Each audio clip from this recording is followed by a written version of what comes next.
अब uniformly accelerated straight line motion के पहले तो हम काइनेमेटिकल ग्राफ्स स्टडी कर लेते हैं। क्योंकि एक्सेलरेशन वेक्टर तो कांस्टेंट है और क्योंकि यूनिफॉर्मली स्ट्रेट लाइन मोशन में मैंने बताया था कि वेक्टर की डायरेक्शन के लिए हम या वेलोसिटी की डायरेक्शन के लिए भी डिस्प्लेसमेंट की डायरेक्शन के लिए भी हम पॉजिटिव या नेगेटिव साइन का प्रयोग कर लेते हैं। तो एक्सेलेरेशन कांस्टेंट है, तो अगर एक्सेलेरेशन टाइम ग्राफ ही देखें हम, क्योंकि एक्सेलेरेशन खुद कांस्टेंट है तो एक्सेलेरेशन टाइम के साथ तो बदलता नहीं है। अगर एक्सेलेरेशन पॉजिटिव है तो ऐसे, अगर एक्सेलेरेशन नेगेटिव है तो नीचे ड्रा कर दूंगा मैं इसको। तो एक्सेलेरेशन टाइम ग्राफ तो ये होगा। नेक्स्ट बात है velocity time graph. Velocity time graph, क्योंकि वेलोसिटी और एक्सेलेरेशन के बीच रिलेशनशिप है, acceleration is rate of change of velocity. ये वेक्टर्स हैं, ध्यान रखना, स्ट्रेट लाइन मोशन है तो ऐसा लिखा। तो वेलोसिटी टाइम ग्राफ का स्लोप ही एक्सेलरेशन होगा। तो वेलोसिटी टाइम ग्राफ के दो केस बन सकते हैं। वेलोसिटी टाइम ग्राफ के दो केस क्यों बन सकते हैं? हालांकि स्लोप कांस्टेंट होगा। वेलोसिटी टाइम ग्राफ एक स्ट्रेट लाइन ग्राफ आएगा। वेलोसिटी और टाइम के बीच में रिलेशनशिप भी आप देख लें, v is equal to u plus a t. और आपको मालूम है ये स्ट्रेट लाइन की इक्वेशन है, t और v के बीच में स्ट्रेट लाइन ग्राफ होएगा। u इज़ t की वैल्यू 0 पुट करो, u is initial velocity. So velocity time graph एक तो ऐसा हो सकता है, ये क्या है, इनिशियल वेलोसिटी u, इसका स्लोप किसके बराबर है, एक्सेलरेशन के बराबर। और एक वेलोसिटी टाइम ग्राफ ऐसे भी तो हो सकता है। कैसा? ये वेलोसिटी टाइम ग्राफ ऐसा। वेलोसिटी टाइम ग्राफ ऐसे और ऐसे में आप आराम से समझ सकते हैं अंतर। इसमें वेलोसिटी टाइम ग्राफ का स्लोप नेगेटिव है, इसमें वेलोसिटी टाइम ग्राफ का स्लोप पॉजिटिव है। वेलोसिटी तो दोनों में मैंने पॉजिटिव दिखाई है। इसमें एक्सेलेरेशन पॉजिटिव है, इसमें एक्सेलेरेशन नेगेटिव है। एक्सेलेरेशन नेगेटिव होने का मतलब ये होगा कि एक्सेलेरेशन वेलोसिटी के अपोजिट है। इसका मतलब कैसा मोशन है? रिटार्डेड मोशन है, ये रिटार्डेड मोशन है। ये रिटार्डेड मोशन का वेलोसिटी टाइम ग्राफ आ गया। देख सकते हो आप, धीरे धीरे वेलोसिटी जीरो हो जाएगी। और एक बार वेलोसिटी जीरो होगी लेकिन एक्सेलेरेशन लगा, इसको आगे बढ़ाऊँ मैं, और सपोज इतने टाइम तक लगातार एक्सेलेरेशन रहता है, तो इनिशियल वेलोसिटी तो कितनी है u, फिर वेलोसिटी घटती कितनी हो गई, जीरो होगी। और फिर एक्सेलेरेशन अपनी डायरेक्शन में वेलोसिटी को मोड़ देगा। यहाँ से यहाँ तक वेलोसिटी लगातार पॉजिटिव है, मोशन जिधर है। जैसे मान लिया, एक बार ध्यान रखें, अगर मैं इसको, क्योंकि आप लोग क्या करते हो, ग्राफ को ही रास्ता समझ लेते हो, ये बहुत बड़ी गलती हो जाती है।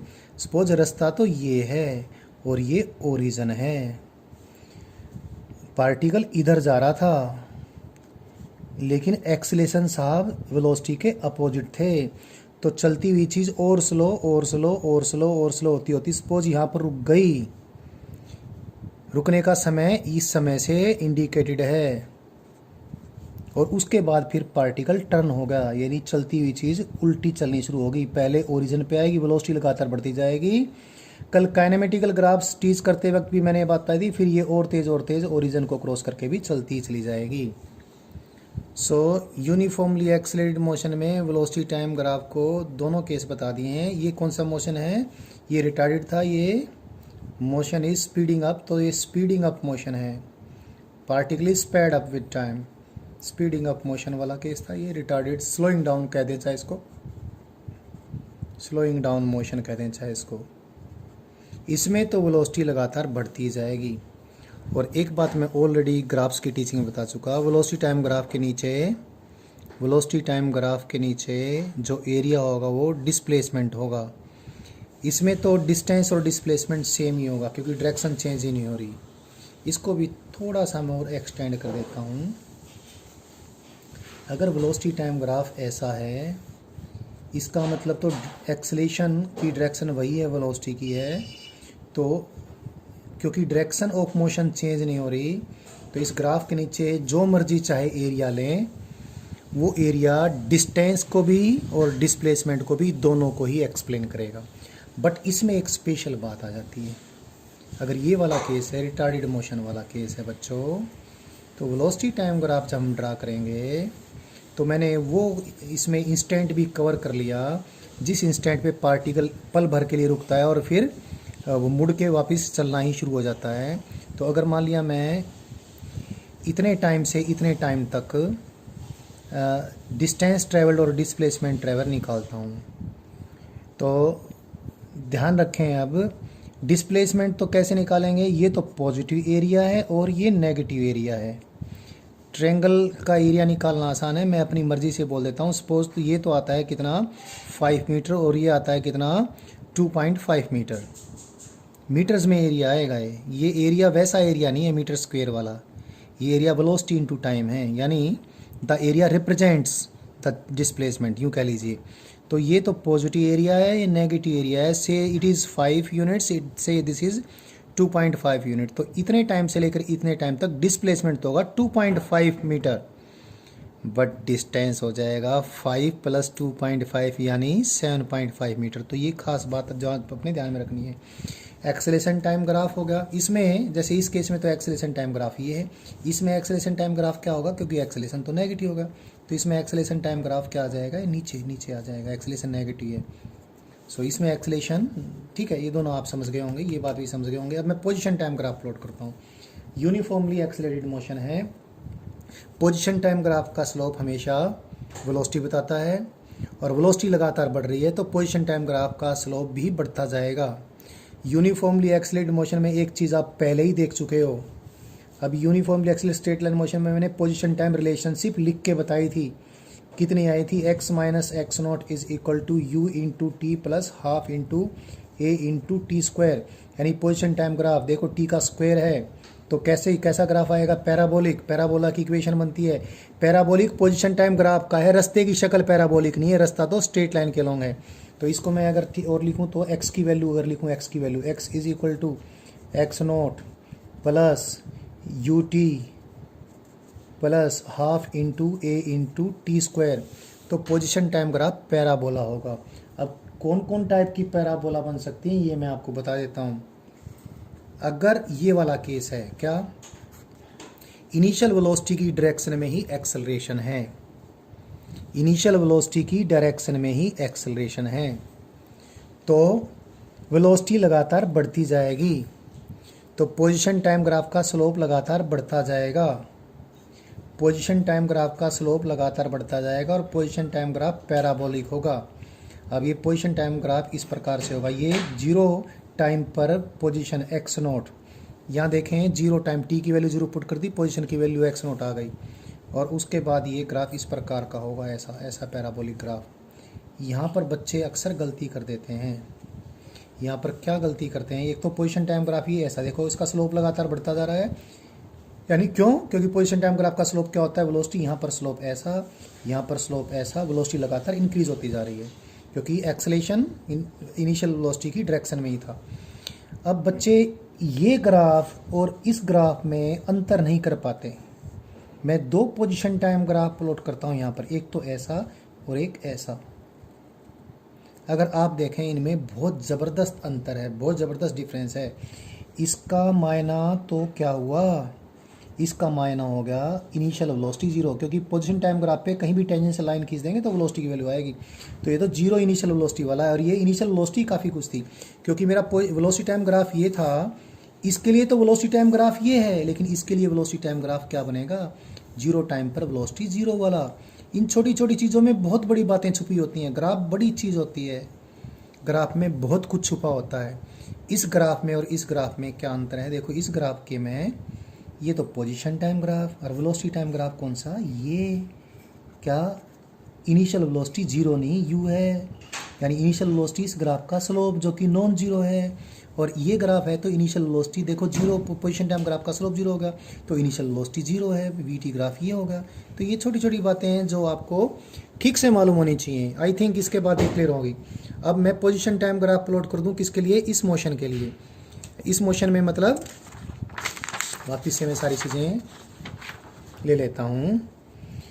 x is equal to x0 plus u t लिख भी देता हूँ ये ऊपर, half a t square, v is equal to u plus a t. मैं कौन सा केस लिया, मैंने केस लिया बच्चों नेगेटिव एक्सेलेरेशन का। नेगेटिव एक्सेलेरेशन कैसे, इनिशियल वेलोसिटी की डायरेक्शन को पॉजिटिव मैंने डायरेक्शन ले लिया। इनिशियल वेलोसिटी कितनी u, वेलोसिटी टाइम ग्राफ, और वेलोसिटी टाइम के साथ लगातार डिक्रीज हो रही है, क्योंकि एक्सेलेरेशन वेलोसिटी के अपोजिट है। इसका एक्सेलेरेशन टाइम ग्राफ कैसा होगा? इसका एक्सेलेरेशन टाइम ग्राफ, एक्सेलेरेशन लगातार कांस्टेंट है, एक्सेलेरेशन टाइम ग्राफ इसका, क्योंकि एक्सेलेरेशन नेगेटिव एक्सेलेरेशन, ये इसका एक्सेलेरेशन टाइम ग्राफ आएगा। एक्सेलेरेशन की मैग्नीट्यूड अगर ए नोट है तो ऐसे एक्सेलेरेशन को क्या लिखूंगा मैं? माइनस ए नोट लिखूंगा। माइनस ए नोट क्यों? क्योंकि एक्सेलेरेशन नेगेटिव है। नेगेटिव एक्सेलेरेशन क्यों? क्योंकि वेलोसिटी की डायरेक्शन को, इनिशियल वेलोसिटी की डायरेक्शन को पॉजिटिव डायरेक्शन लिया है। रुकने तक लगातार वेलोसिटी पॉजिटिव है, रुकने के बाद वेलोसिटी फिर नेगेटिव होनी शुरू हुई है। इसका मैं अब पोजीशन टाइम ग्राफ ड्रा करता हूँ। ध्यान से देखें, पोजीशन टाइम ग्राफ का स्लोप, अभी मैंने इसको ऐसे स्ट्रेट लाइन में ऐसे बताया था, ये बताया था ये जीरो टाइम पे पोजीशन जो कि एक्स नॉट, ये एक्स एक्सिस के लॉन्ग मोशन लिया, और जीरो टाइम पे पार्टिकल की वेलोसिटी कितनी थी? यू थी, और वेलोसिटी घटती घटती घटती घटती कितनी हुई? जीरो हुई। और वेलोसिटी जीरो होने का मतलब पार्टिकल रुक गया, पार्टिकल काफ़ी दूर चला गया था ओरिजिन से, और फिर ये वापस आना शुरू हो गया, वापस आना शुरू हो गया, और वेलोसिटी नेगेटिव वेलोसिटी बढ़ती बढ़ती ओरिजिन को क्रॉस भी कर जाएगा। ऐसा ही कर लेते हैं। तो पार्टिकल कहाँ से शुरू हो रहा है? पार्टिकल यहाँ से शुरू नहीं हो रहा है, मतलब पार्टिकल की जीरो टाइम पर पोजीशन जीरो भी हो सकती है, लेकिन हमने एक्स नोट लिया तो एक्स नोट से ही शुरू कर लेते हैं। तो पोजीशन टाइम ग्राफ हम प्लॉट करें, ध्यान से समझें इसको। जीरो टाइम पर पोजीशन ये, जिसको मैं क्या लिखूँगा? X note. उसके बाद क्योंकि पोजीशन टाइम ग्राफ का स्लोप वेलोसिटी होती है, और पोजीशन टाइम ग्राफ का स्लोप डिक्रीज होना है, क्योंकि वेलोसिटी डिक्रीज हो रही है, वेलोसिटी की मैग्नीट्यूड। लेकिन यहाँ से यहाँ तक पोजीशन टाइम ग्राफ आप देखें वेलोसिटी लगातार पॉजिटिव, तो पोजीशन टाइम ग्राफ का स्लोप पॉजिटिव रहेगा, और पॉजिटिव वेलोसिटी धीरे धीरे डिक्रीज हो गई। पॉजिटिव यानी पोजीशन टाइम ग्राफ का स्लोप डिक्रीज हो गया, डिक्रीज होते होते ये वेलोसिटी हो गई जीरो। सपोज ये टाइम यहाँ पर टी नोट टाइम है, सपोज दिस टाइम इज से इट इज़ टी नोट। तो टी नोट टाइम पे पार्टिकल यहाँ पर ओरिजिन से मैक्सिमम अवे जा चुका है यहाँ, तो ये कौन सा टाइम आ गया यहाँ पर? T note. देखें पोजीशन टाइम ग्राफ का स्लोप जीरो हो गया, यानी वेलोसिटी जीरो हो गई। उसके बाद मैंने कहा था वापस आना शुरू हो जाएगा, पोजीशन वापस आना शुरू हो जाएगा, और वेलोसिटी जीरो से नेगेटिव और ज़्यादा, तो इसका स्लोप और ज़्यादा बढ़ेगा, यानी पैराबोलिक तो रहेगा ही ग्राफ। तो इस प्रकार से ये स्लोप लगातार बढ़ता गया, नेगेटिव वेलोसिटी बढ़ती गई। ये कौन सा समय है साहब? यह वह समय है जब x की वैल्यू जीरो हो गई, यानी पार्टिकल ओरिजिन पर पहुंच चुका है। उसके बाद अब डायरेक्शन पोजीशन की नेगेटिव हो गई, यानी अब ओरिजिन से अवे जाना शुरू हो गया नेगेटिव डायरेक्शन में। तो इसका पोजीशन टाइम ग्राफ ऐसा आया। तो पोजीशन टाइम ग्राफ, अब जब पोजीशन टाइम ग्राफ ऐसा देखें तो आप समझ जाएंगे इनिशियल वेलोसिटी और एक्सेलेरेशन वेक्टर दोनों अपोजिट हैं। तो that is about kinematical graphs of uniformly accelerated straight line motion. Graphs को कभी भी हल्के में नहीं लेना है, ग्राफ्स में बहुत सारी बातें छुपी होती हैं। पहले भी ग्राफ्स की लर्निंग मैंने करवाई है आपको, अब आई थिंक और ज़्यादा अच्छी आपकी होगी। यूनिफॉर्मली एक्सेलरेटेड मोशन में एक जो चीज़ मैंने आपको अभी बता दी थी, जो यही चीज़ है, यही वाला केस अगर मेरा है, तो एक बात बता दूं मैं आपको, इस पर्टिकुलर केस में when initial velocity and acceleration are opposite, then distance and displacement travelled may be equal, may not be equal. अगर सिर्फ यहाँ से लेकर यहाँ तक की बात करें, जब तक वेलोसिटी जीरो नहीं होती है, तो इस दौरान यानी यहाँ से लेकर अगर यहाँ तक की बात करूँ, तो अब तक तो ये मुड़ा नहीं है, सीधा इधर ही जा रहा है। तो जितना इस इंटरवल में, इस टाइम इंटरवल में डिस्टेंस ट्रेवल्ड होगा, उतना ही डिस्प्लेसमेंट, जितना डिस्प्लेसमेंट होगा उतना ही डिस्टेंस ट्रेवल्ड होगा। लेकिन रुकने वाले समय के बाद यहाँ तो रुक गया था, रुकने के बाद तो ये वापिस आना शुरू हो गया जी। तो फिर डिस्टेंस और डिस्प्लेसमेंट अलग अलग हो जाएंगे। तो भैया यहाँ से अगर यहाँ तक का हम पोजीशन टाइम ग्राफ देखें तो भी समझें, वेलोसिटी टाइम ग्राफ देखें तो भी समझें, और न्यूमेरिकली कैलकुलेट करना है तो भी समझ जाएं। अगर uniformly accelerated straight line motion है और अगर वो स्पीडिंग अप मोशन है, यानी एक्सेलेरेशन और वेलोसिटी सेम डायरेक्शन में है। तो पहले ही बता चुका हूँ कि जितना डिस्प्लेसमेंट होगा उतना ही डिस्टेंस ट्रेवल्ड होगा। अगर वो स्लोइंग डाउन मोशन है, रिटार्डिंग मोशन है, तो डिस्टेंस डिस्प्लेसमेंट के बराबर हो सकता है अगर रुकने के समय से पहले तक का ही कैलकुलेशन करनी हो और रुकने के समय के बाद भी कोई कैलकुलेशन करनी हो तो डिस्टेंस और डिस्प्लेसमेंट सेम नहीं होंगे।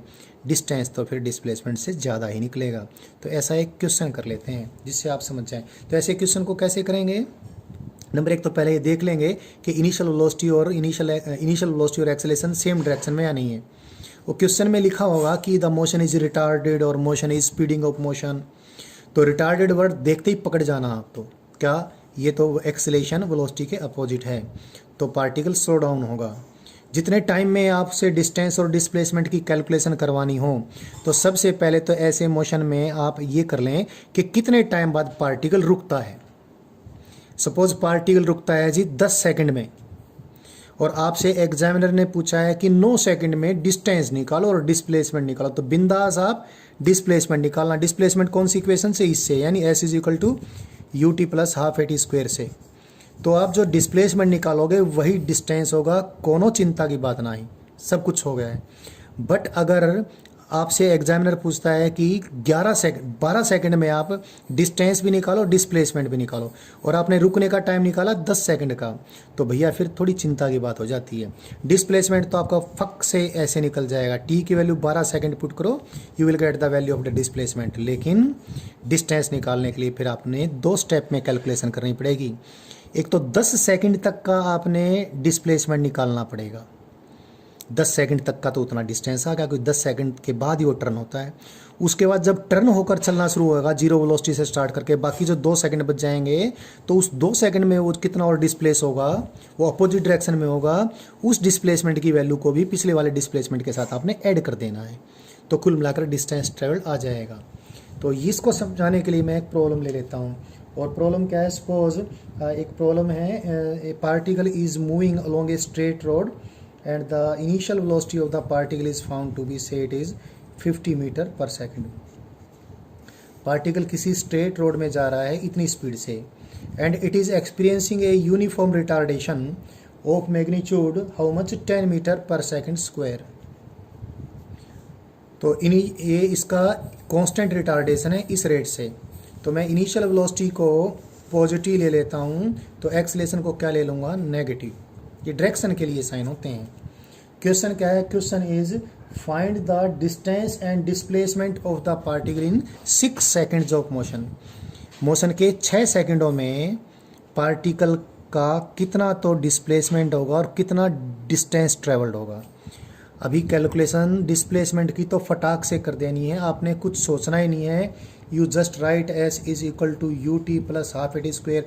आई हैव टोल्ड यू, ये एक्सेलेरेशन लिख देता हूँ, acceleration into t square. I have told you that this is not distance time relationship. If it is written in any book that is wrong, that is displacement time relationship, distance time relationship नहीं है।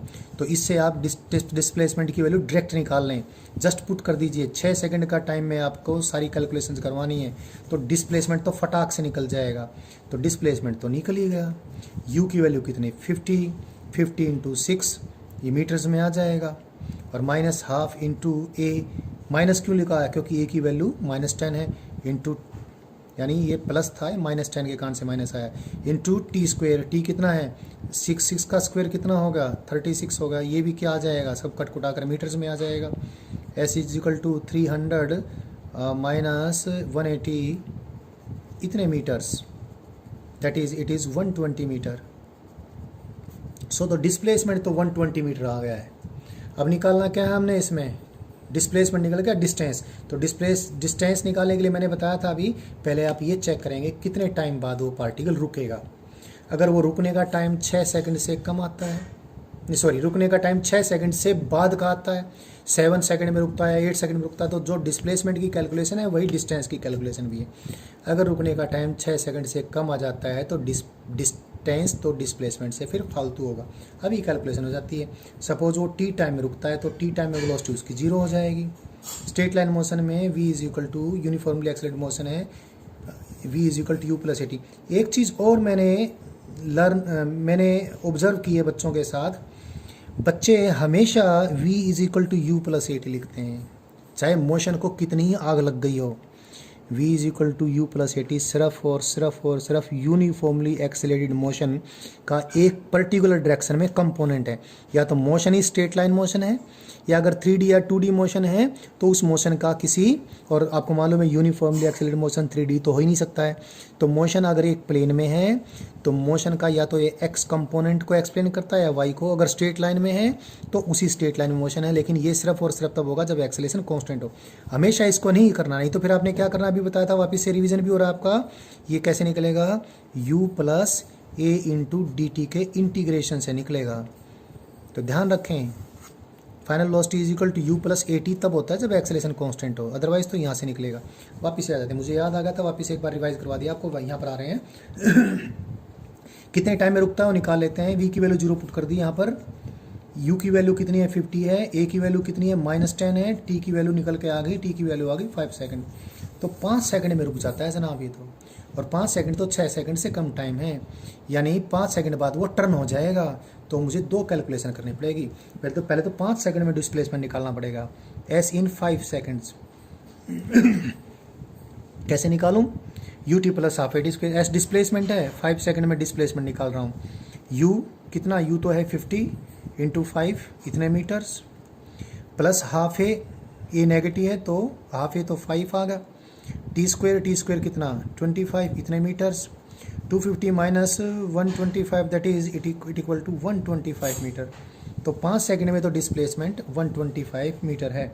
ऐसे में diagram बना लेता हूँ। ये 120 metre का distance था जो कि डिस्प्लेसमेंट के ही बराबर था। 120 मीटर का डिस्प्लेसमेंट है, और ये कितने टाइम पे है, 6 सेकंड पे है। लेकिन 5 सेकंड में इससे फालतू है। 5 सेकंड में कितना डिस्प्लेसमेंट हुआ है, 5 सेकंड में डिस्प्लेसमेंट हुआ है 125 मीटर का डिस्प्लेसमेंट, जो कि 1 सेकंड में तो उल्टा आ गया था लौट के। तो ये इससे कितना आगे गया, 5 मीटर आगे गया है। तो वैसे तो कैलकुलेशन हो गई है, फिर भी 5 मीटर आगे गया तो वापस आएगा, तो फिर भी एक बार कैलकुलेशन कर लेते हैं। तो 120 मीटर और 5 मीटर ये वापस भी आएगा। Let us do the calculation then.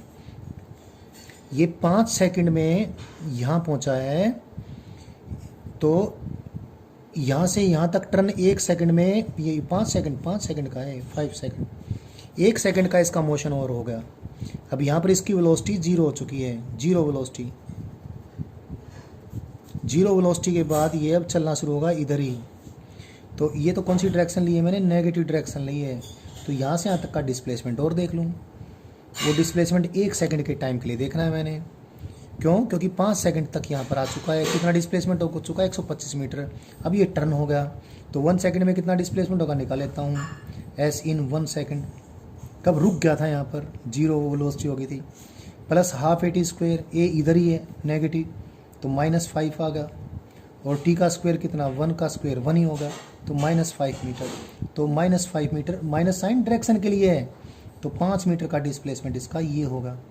तो देखो 120 मीटर तो अब देख चेक कर, 125 मीटर तो पहले जा चुका था, और 1 मीटर और आ गया वापिस टर्न होके। तो डिस्टेंस कितना आ गया, 125 मीटर प्लस 5 मीटर। तो इसने कितना डिस्टेंस ट्रेवल किया। बच्चों मैं बोलता हूँ तो बहुत सारी बातें आगे जो बोलनी है मैंने वो भी मेरे मन में रहती हैं, तो 1-2 बार टंग स्लिप हो जाती है, और मैं जब वापस वीडियो सुनता हूँ तब मुझे पता चलता है। बोलते वक्त इनिशियली तो मुझे पता भी नहीं चलता। तो 1-2 बार ऐसा हो जाता है, डिस्प्लेसमेंट का डिस्टेंस या डिस्टेंस का डिस्प्लेसमेंट मैं बोल जाता हूँ। 1-2 बार वेक्टर्स वगैरह बोलने में भी कुछ टंग स्लिप हो जाती है। तो प्लीज़ मुझे ध्यान नहीं रहा मैंने क्या कुछ बोला है, बट एक आध जगह शायद टंग स्लिप हुई हो सकता ना भी हुई है। तो मैंने बोला ये 120 मीटर तो क्या है, 6 सेकंड में इसका डिस्प्लेसमेंट है। 5 सेकंड में डिस्प्लेसमेंट 125 मीटर था, लेकिन 5 सेकंड में रुक गया था, फिर वापस चला तो 5 मीटर का इसने डिस्प्लेसमेंट और किया, लेकिन अपोजिट डायरेक्शन में। तो टोटल डिस्टेंस ट्रेवल्ड कितना आ गया, 125 मीटर तो इधर और 5 मीटर इधर। डिस्टेंस में तो दोनों ही जुड़ जाएंगे, 125 प्लस 5 कितना 130 मीटर डिस्टेंस ट्रेवल्ड होगा। तो 6 सेकंड्स में इसने डिस्टेंस ट्रेवल तो कितना किया 130 मीटर, और डिस्प्लेसमेंट कितना हुआ इसका 120 मीटर, क्योंकि ये 1 सेकंड में वापस यहाँ पर आ गया। तो फाइनल पोजीशन इसकी ये है, इनिशियल पोजीशन ये है, और डिस्प्लेसमेंट इनिशियल और फाइनल पोजीशन का ही के बीच का जो स्ट्रेट लाइन पाथ होता है वो होता है। तो this is I think clear कि डिस्टेंस और डिस्प्लेसमेंट में आपको अंतर और अच्छे से आ जाता है, और ऐसा क्वेश्चन इंपॉर्टेंट होते हैं, और तकरीबन रिटार्डेड मोशन के साथ ये चीज़ ऐसा क्वेश्चन आ जाता है कि find the distance travelled, find the displacement. So please take care. पहले आप रुकने का टाइम निकालेंगे, फिर कैलकुलेशन आगे करेंगे। अब uniformly accelerated straight line motion में एक बात और बनती है हमारी, और वो जो बात है वो है बच्चों जिनको बोलते हैं गैलीलियन रिलेशंस। एक ये रिलेशन और स्टडी कर लेते हैं, Galilean relations.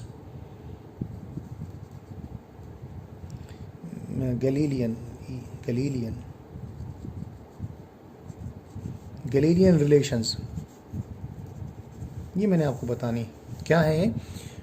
Uniformly accelerated straight line motion है, a is constant with initial zero velocity. Relation मैं क्या करता हूँ, बनाता चलता हूँ, उसके बाद बोल दूंगा ये बात है।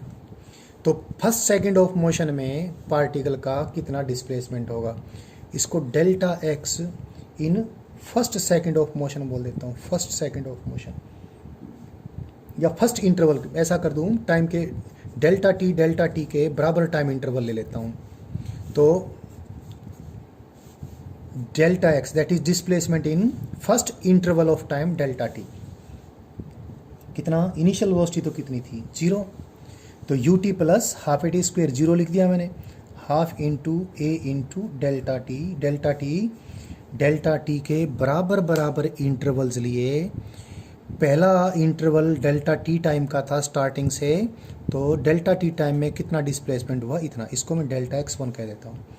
अब दूसरा जो इंटरवल है डेल्टा टी टाइम का, उसमें कितना डिस्प्लेसमेंट होगा, 2 डेल्टा टी टाइम बीत चुके हैं, तो उन 2 डेल्टा टी टाइम में जो डिस्प्लेसमेंट होगा माइनस जो पहले डेल्टा टी टाइम में जो डिस्प्लेसमेंट हुआ था। क्योंकि इनिशियल वेलोसिटी तो 0 ही थी, तो 2 डेल्टा टी में कितना डिस्प्लेसमेंट हुआ, a into half a into twice of delta t का स्क्वायर, माइनस पहले में इतना डिस्प्लेसमेंट हो ही चुका है, minus half into a into delta t का होल स्क्वायर।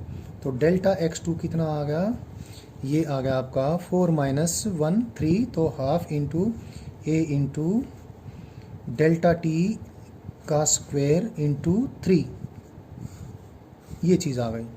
फिर तीसरे इंटरवल में कितना डिस्प्लेसमेंट होगा, तीसरे इंटरवल में कितना डिस्प्लेसमेंट होगा कैसे निकालें, 3 डेल्टा टी टाइम में जो डिस्प्लेसमेंट हुआ, 3 डेल्टा टी टाइम में जो डिस्प्लेसमेंट हुआ, half into a into 3 delta t का square, minus 2 delta T times में जो डिस्प्लेसमेंट हो गया था, minus half into a into 2 delta T time. ये तो तीसरे सेम इंटरवल में डेल्टा टी टाइम के इंटरवल्स ले रहा हूँ, तो उसमें कितना डिस्प्लेसमेंट होता है, 9 माइनस 4 5 आ जाएगा, तो this is 5 into 1/2 into a into delta T square. ये स्क्वायर था, पता नहीं मेरे से कैसे ये लिखा गया। अगर आप कंपेयर करो इसी प्रकार से आप करते चले जाएं तो you will get fourth interval में जो डिस्प्लेसमेंट होगा that will be 7 into 1/2 into a into delta T square. लिखने में तो आप कंपेयर करें ज़रा, ऐसे ही एक सेम पैटर्न बनता जाएगा, उसके बाद 9 आ जाएगा। Displacement in fourth interval is to displacement in third interval is to displacement in, या फिर उल्टा करते हैं, displacement in first interval into is to displacement in second interval into displacement in third interval is to displacement in fourth interval that is equal to, आप ratio देखें, simple ratio है ये, इसकी और अगला इसकी, नेक्स्ट इसकी, तो क्या ratio I 1:3:5:7. So this relation is called Galilean relation. And what is that? If a particle starts from rest with uniform acceleration, then the ratio of its displacements in equal intervals of times be a simple ratio of 1:3:5:7 like that. This is Galilean relation. So ये कई बार useful है, ये आपको मालूम होनी चाहिए, ये मैंने आपको बता दिया है. तो uniformly accelerated straight line motion में हमने आपको अभी और भी कई चीज़ें सिखानी हैं. क्यों ना मैं अब आपको uniformly accelerated straight line motion का वो स्पेशल केस बताऊं जो सबसे इम्पोर्टेंट बनता है, जिसके ऊपर मैक्सिमम क्वेश्चंस भी आते हैं और एक नेचुरल मोशन जैसा भी है. Because you know acceleration due to gravity is 9.8 metre पर second square directed towards centre of earth. Directed towards centre of earth means vertically downward, away from the centre of earth means vertically upwards. तो धरती माता जो acceleration produce करती हैं वो अपने centre की तरफ यानी वर्टिकली डाउनवर्ड डायरेक्शन में प्रोड्यूस करती हैं. कितना? लो हाइट्स पे तो 9.8 मीटर पर सेकंड स्क्वायर ही है. जैसे जैसे हाइट बढ़ती है तो acceleration due to gravity decrease होती जाती है, वो हम बाद में आपको बताएंगे. तो सपोज मोशन ऐसा है कि हाइट कुछ बहुत ज़्यादा नहीं है और हवा का हमने प्रभाव नहीं कंसीडर किया. एयर भी मोशन को रजिस्ट करता है, वो एयर के इफेक्ट को हम बाद में जान लेंगे. So suppose we are neglecting the resistance offered by air and suppose a body is not moving up to very large heights, so the acceleration is the only acceleration due to धरती माता, that is acceleration due to gravity. तो वो uniformly accelerated straight line motion बनेगा अगर particle की initial velocity acceleration के along ही है, या इनिशियल वेलोसिटी जीरो है, या इनिशियल वेलोसिटी एक्सेलेरेशन के अपोजिट है. तो पार्टिकल को यदि वर्टिकल स्ट्रेट लाइन में थ्रो करते हैं या वर्टिकल स्ट्रेट लाइन में ड्रॉप करते हैं तो uniformly accelerated straight line motion बनेगा under gravity. And this is one of the greatest examples and greatest simple cases of uniformly accelerated straight line motion. तो मोशन अंडर ग्रेविटी ये मैं आपको teach करता हूँ अभी. Motion under gravity along a vertical straight line. Vertical straight line के along मैं आपको मोशन अंडर ग्रेविटी टीच करता हूँ. सो मैं पहले क्या करूं बच्चों, इसके मैंने डिफरेंट केसेस भी आपको करवाने हैं. तो पहले तो मैं डायरेक्शन पॉजिटिव कौन सी लूं और डायरेक्शन नेगेटिव कौन सी लूं ये मैं अपनी मर्जी से कर लेता हूं. एक बार मैंने ये सपोज इस ड्राइंग में इसको ग्राउंड के फॉर्म में दिखा दिया. कोई भी एक केस कर लेता हूँ, इसमें बहुत सारे केस बन सकते हैं. किसी हाइट से ड्रॉप किया है या ग्राउंड से थ्रो किया है वगैरह वगैरह. तो मैं ग्राउंड से थ्रो करने वाले केस को आपको समझा देता हूँ. सारे केसेस बहुत आसान है, बाकी चीज़ें आपको समझ में आ जाएंगी. When we are discussing this motion, this is the vertical direction. अब आपकी इच्छा पर है, आप वर्टिकली अपवर्ड डायरेक्शन को पॉजिटिव लेंगे या वर्टिकली डाउनवर्ड को. मैं अपनी इच्छा से वर्टिकली अपवर्ड डायरेक्शन को पॉजिटिव ले लेता हूँ और अपवर्ड डायरेक्शन को मैं पॉजिटिव वाई डायरेक्शन लेता हूँ. एक्स भी ले सकता हूँ, मेरी मर्जी है. तो इसको मैंने वाई डायरेक्शन ले लिया, यानी जे कैप डायरेक्शन ले लिया. तो एक्सेलेरेशन सब चीज़ों को अब धरती माता नीचे की तरफ खींचेगी. तो इस पूरे मोशन में एक्सेलेरेशन वेक्टर जो होगा वो कितना होगा, मैग्नीट्यूड तो होगी जी की वैल्यू कितनी 9.8 metre 9.8 metre per second square. लेकिन डायरेक्शन कौन सी है, माइनस जे कैप. तो एक्सेलेरेशन को मैं ऐसे लिख सकता हूँ क्या, माइनस जी, क्योंकि नेगेटिव डायरेक्शन है ये. जे कैप वगैरह बेशक से इस्तेमाल ना करें. तो एक्सेलेरेशन तो कितना आ गया, माइनस जी आ गया. माइनस साइन मैग्नीट्यूड के लिए नहीं है, डायरेक्शन के लिए. अब पार्टिकल को हमने वर्टिकली अपवर्ड ग्राउंड से थ्रो किया. सपोज इनिशियल वेलोसिटी यू से अपवर्ड थ्रो किया. अपवर्ड डायरेक्शन पॉजिटिव है. तो हमने जो कैलकुलेशंस करनी है वो जान लें. एक तो कैलकुलेशन हमने ये करनी है, ये अधिक से अधिक कितनी हाइट तक ऊपर जाएगा. आपको मालूम है रिटार्डेड मोशन होगा, कारण एक्सेलेरेशन और इनिशियल वेलोसिटी अपोजिट है. मैक्सिमम हाइट एच हाइट तक ऊपर जाता है. तो एक तो एच की वैल्यू निकालनी है. फिर हमें ये निकालना है क्योंकि यहाँ जाकर ये रुक जाएगा, रुक के फिर वापस आएगा. तो यहाँ से जाकर यहाँ तक आने के टाइम तक ये फ्लाइट में रहा, उड़ान भरता रहा. तो यहाँ से यहाँ तक का जो टाइम है उसको बोलेंगे time of flight, capital T. तो टाइम ऑफ फ्लाइट निकालेंगे. मैक्सिमम कितनी हाइट तक ऊपर जाएगा ये निकालेंगे. और जब ये हिट बैक करता है ग्राउंड पे, यहाँ से गया ऊपर, यहाँ तो रुक जाएगा. फिर वापस ग्राउंड पर जब टकराएगा तो उस समय हिटिंग टाइम पे इसकी वेलोसिटी की वैल्यू कितनी होगी वो निकालेंगे। बाकी और भी कुछ काम करेंगे। ऊपर जाने का टाइम इसको टाइम ऑफ राइज कहेंगे, नीचे आने का टाइम टाइम ऑफ फॉल कहेंगे। ये सारी चीज़ें एक बार कैलकुलेट करते हैं, फिर कुछ और कैलकुलेशंस करेंगे। तो फर्स्ट क्या निकालें, कुछ भी तो निकाल सकते हैं। सपोज हम क्या निकाल दें, मैक्सिमम हाइट की वैल्यू निकाल दें। कौन सी इक्वेशन बनेगी, वही 3 इक्वेशन या 4 इक्वेशन हम क्या यूज़ करें। कौन सी इक्वेशन हैं, एक तो equation s is equal to u t plus half a t square, एक v is equal to u plus a t straight line motion है, एक v square minus u square is equal to 2as। हम science वगैरह के साथ physical ये जो vector quantities consider करेंगे। तो सबसे पहले निकालूँ मैं क्या कि कितनी हाइट तक ऊपर जाएगा, यहाँ से यूज़ कर लें। फाइनल वेलोसिटी मालूम है आपको 0, इनिशियल वेलोसिटी कितनी है u, एक्सेलरेशन कितना है माइनस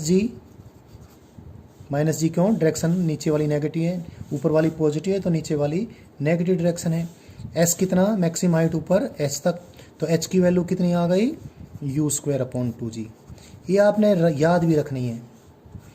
किसी बॉल को ग्राउंड से थ्रो करते हो तो मैक्सिमम से मैक्सिमम कितनी हाइट तक ऊपर जाएगी, ये u square upon 2g। I tell you the assumptions I made while I started teaching you this thing, that I assumed that air is producing no effect, no resistance against the motion of the particle। Air कोई resistance offer नहीं कर रही है। और मैंने ये भी कहा कि मैं सिर्फ उतनी हाइट्स तक का इमोशन अज्यूम कर रहा हूँ जितनी हाइट्स तक एक्सेलरेशन ड्यू टू ग्रेविटी की मैग्नीट्यूड लगातार सेम रहेगी। So you get the value of the maximum height attained by the particle and you have to remember that as well. Second बात हमने ये निकालनी है कि इसकी टाइम ऑफ फ्लाइट कितना होगा। टाइम ऑफ फ्लाइट मतलब यहाँ से तो फेंका था और यहीं पर आकर ये वापस गिर गया, तो यही इसकी इनिशियल पोजीशन है जी, यही इसकी फाइनल पोजीशन है। तो डिस्प्लेसमेंट तो 0 हो गया फेंके जाने से लेकर गिरने तक। तो कौन सी इक्वेशन यूज कर दें, a s is equal to u t plus half a t square. So 0 is equal to u तो पॉजिटिव था, यहाँ से जाकर यहाँ तक गिरने का टाइम कैपिटल टी जिसको टाइम ऑफ फ्लाइट का है, प्लस हाफ ए की value minus g by 2 into t raise to the t square. ये बात आई अभी। तो टी की वैल्यू आपकी निकल के आ जाती है। तो टी की कितनी वैल्यू आ गई निकल के, it is 2u divide by g. So this is the time of flight. Ground से फेंके जाने से देखो ये हमने अलग अलग टाइम निकालने की कोई आवश्यकता नहीं थी क्योंकि डिस्प्लेसमेंट मालूम है, ये इनिशियल पोजीशन थी, फाइनल पोजीशन है। Uniformly accelerated motion, the direct आप डिस्प्लेसमेंट की इक्वेशन से सोल्व कर सकते थे। ये भी हो गया है। अब निकाले राइज टाइम, यानी ऊपर जाने का टाइम कितना है। राइज टाइम को मैं T1 कह दूं, ऊपर जाने का टाइम इस इक्वेशन से यूज़ कर लेंगे क्योंकि फाइनल वेलोसिटी है 0, इनिशियल वेलोसिटी है u, एक्सेलरेशन कितना -g, ऊपर जाकर रुकने तक का टाइम T1 जिसको टाइम ऑफ राइज कहेंगे या असेंट टाइम कहेंगे। तो this implies T1 is equal to u divide by g। और आप चेक करें डिसेंट टाइम या नीचे आने का time, time of fall, total time 2u divide by g में से T1 सब्ट्रैक्ट कर देंगे तो u बाई g आ जाएगा।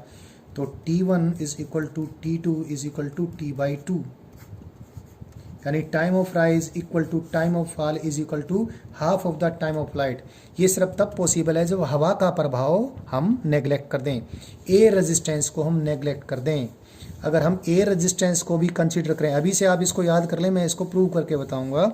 एयर रेजिस्टेंस को भी हम कंसीडर करें तो जब ये ऊपर जाएगा तो हवा उसको नीचे की तरफ धकेलेगी और धरती भी नीचे की तरफ खींचती है, तो नीचे की तरफ एक्सेलेरेशन बढ़ जाएगा यानी रिटार्डेशन बढ़ जाएगा, तो जल्दी रुकेगी, यानी ऊपर जाने का राइज टाइम हो जाएगा कम और नीचे गिरने का टाइम हो जाएगा ज़्यादा। तो time of fall will be greater than time of rise अगर हवा के प्रभाव को हम कंसीडर करें। ये अभी आप याद करना शुरू कर दें, इस बात को मैं आपको टीच करके बताऊंगा। लेकिन अभी time of rise and time of fall equal है क्योंकि हवा का प्रभाव हमने कंसीडर नहीं किया। हवा के रोकने का, हवा या कोई और भी गैस या किसी फ्लूइड के अंदर, लिक्विड के अंदर मूव करते हैं तो वेलोसिटी के अपोजिट फोर्स लगाता है। ये चीज़ें हमने आगे डिस्कस करनी है। अभी और चीज़ें बचती हैं। अभी जब ये हिट बैक करता है ग्राउंड को तो कितनी वेलोसिटी थी, ये भी कैसे निकाल लेंगे हम डायरेक्टली यहाँ से भी निकाल सकते हैं क्योंकि एस की वैल्यू तो 0 हो गई। तो देख लें, आप यहाँ पर देख लें, यहीं से करते हैं, चाहे किसी और तरीके से भी कर सकते हैं, v is equal to u plus a t से भी करते हैं, whichever way you like. चलो इससे करते हैं, दोनों से करके देख लेते हैं क्योंकि डिस्प्लेसमेंट तो 0 है। जब यहाँ से यहाँ तक आया तो v square minus u square is equal to 0। तो v is equal to u square b square is equal to u square, तो वी आ गया प्लस माइनस यू दोनों। तो हमने कौन सा साइन लेना है, प्लस या माइनस डिपेंड करेगा, जब ग्राउंड पर टकराएगा तो कौन सी डायरेक्शन, उसके नीचे की तरफ या ऊपर की तरफ। ग्राउंड पे टकराएगा तो डायरेक्शन नीचे ही की तरफ तो होगी, तो वी की वैल्यू क्या लूँगा मैं, माइनस यू लूँगा। तो जब ये ग्राउंड पर टकराता है तो उसकी वेलोसिटी माइनस यू है। माइनस साइन सिर्फ डायरेक्शन के लिए है। कहने का अभिप्राय ये हुआ, जिस स्पीड से हमने उछाला था उसी स्पीड से इसने ग्राउंड को हिट किया। ये यहाँ से भी निकाल सकते थे, v is equal to u plus a कितना है, minus g into t, time of flight, यहाँ से यहाँ तक का टाइम ऑफ फ्लाइट के बराबर है, और टाइम ऑफ फ्लाइट कितना है 2u डिवाइड बाई जी, तो जी से जी कट गया, माइनस यू प्लस यू, तो v is equal to minus u. तो जब ये ग्राउंड से फेंक के ग्राउंड पर वापस हिट किया तो कितनी स्पीड से इसने हिट किया, उतनी स्पीड से ही हिट किया जितनी स्पीड से हमने इसको ऊपर की तरफ उछाला था। लेकिन जब हिट करता है तो उसकी वेलोसिटी की डायरेक्शन अपोजिट है, इसे नेगेटिव साइन आया। अभी इसमें कुछ चीज़ें और भी करनी है हमने, वो भी हम कर लेते हैं।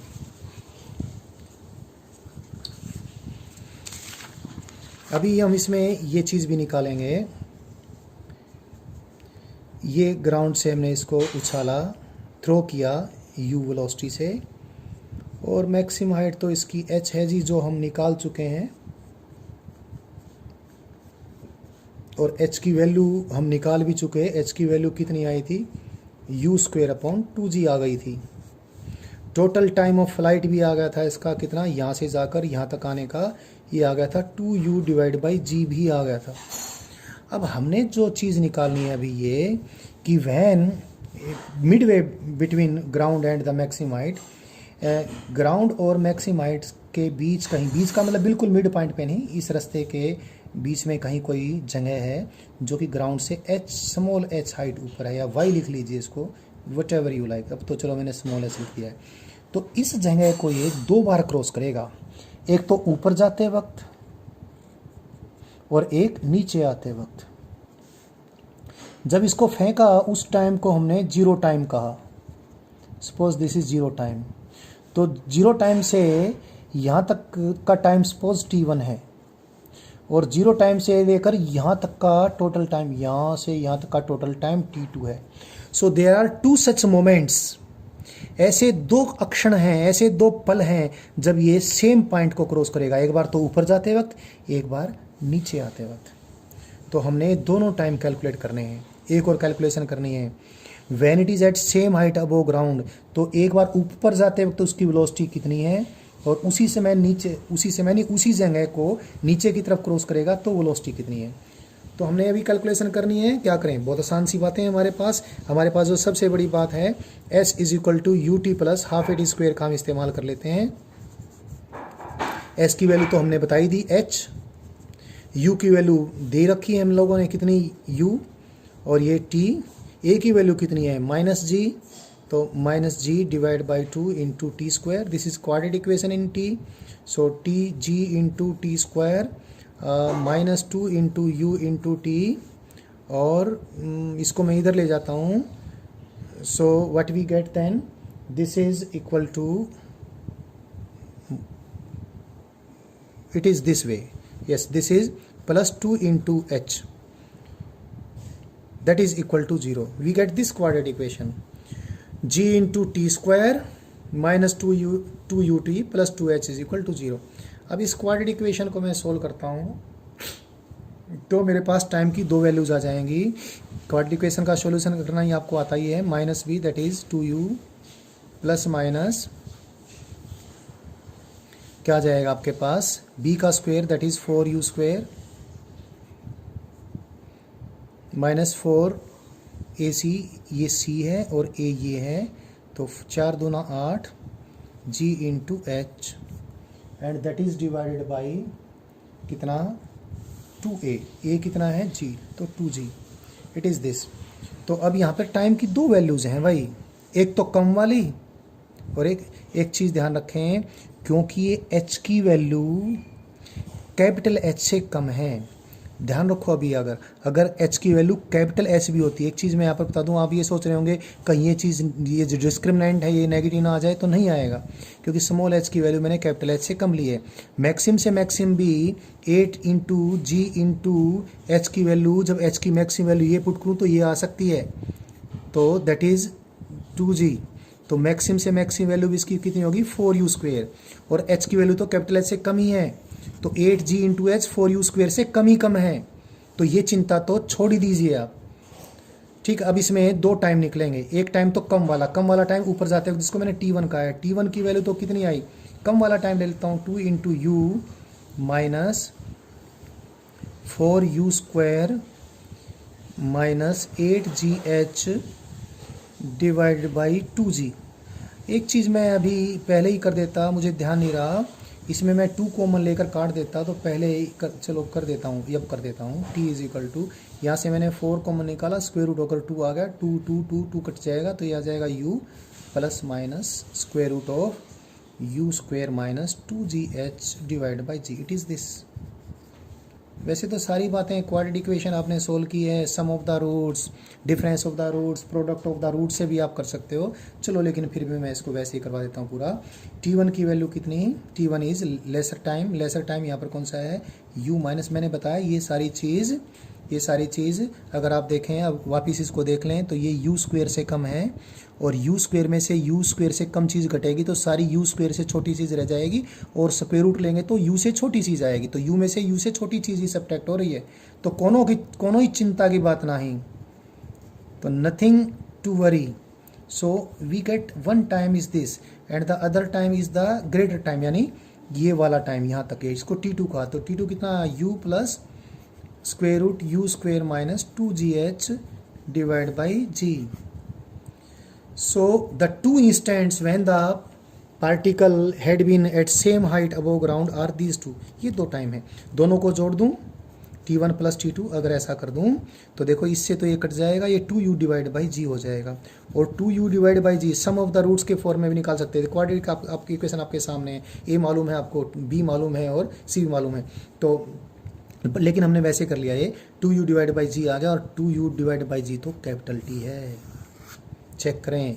और ये ही बात मेन थी, कई बार ऐसा पूछा जाता है क्वेश्चन कि ये सब दे देंगे और बताएंगे ऐसे दो पल जब ग्राउंड से सेम हाइट पर था, एक टाइम t1 था एक टाइम t2 था, दोनों का सम निकालें, तो आपने कैलकुलेशन नहीं करनी है, आपको मालूम है टोटल टाइम ऑफ फ्लाइट इतनी है, उसको आपने t1 प्लस t2 के बराबर ले लेना है। एक तो ये चीज़ कैलकुलेट करनी थी, हमने कैलकुलेट कर ली है, और दूसरी चीज़ अब क्या बचती है, दूसरी चीज़ बचती है कि जब ये सेम हाइट पर था तो ऊपर जाते वक्त स्पीड कितनी थी और नीचे जाते वक्त स्पीड कितनी थी, या ऊपर जाते वक्त वेलोसिटी कितनी थी, नीचे जाते वक्त वेलोसिटी कितनी है।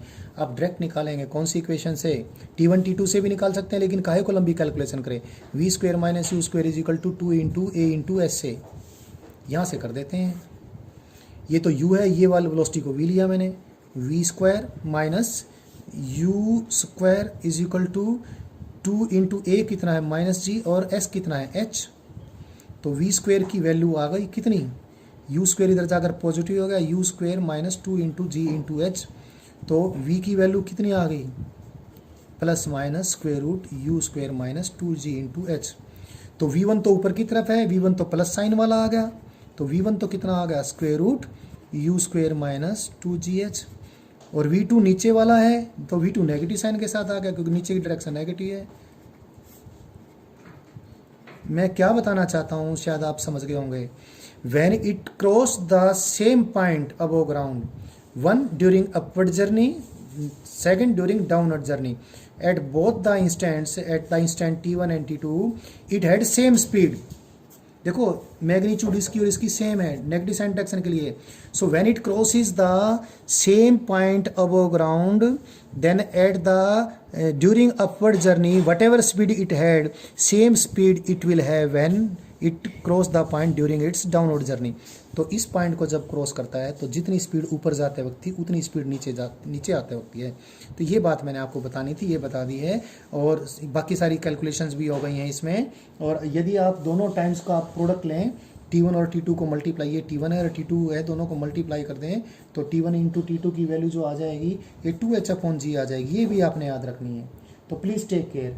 और t1 इंटू t2 की वैल्यू बताइए मैंने, ये कई बार क्वेश्चन ऐसा आ जाता है, और कई बार ये भी आ जाता है कि दोनों टाइम्स का अगर आप डिफरेंस निकालो, यानी greater time that is t2 minus lesser time t1, इसका यदि आप डिफरेंस निकालना चाहो तो इसकी वैल्यू आ जाएगी 2 इंटू u0 स्क्वायर, अब थोड़ा करके देख लेंगे, माइनस 2gh डिवाइड बाई सी। तो T2 माइनस T1 ये डिफरेंस भी आपको मालूम होना चाहिए, T1 इंटू T2 भी मालूम होना चाहिए, और T1 प्लस T2 तो आपको मालूम है ही है। सो मैंने uniformly accelerated straight line motion का एक जो सबसे साधारण और सबसे इम्पोर्टेंट और मोस्ट नेचुरल भी कह सकते हैं हम एग्जाम्पल था, वो डिस्कस किया है। इसके क्वेश्चंस बहुत सारे हैं जो आसान आसान हैं, आप सारे क्वेश्चन सोल्व करेंगे। मैं भी आपको अगली वीडियो में बहुत सारे क्वेश्चन सोल्व करवाने वाला हूँ।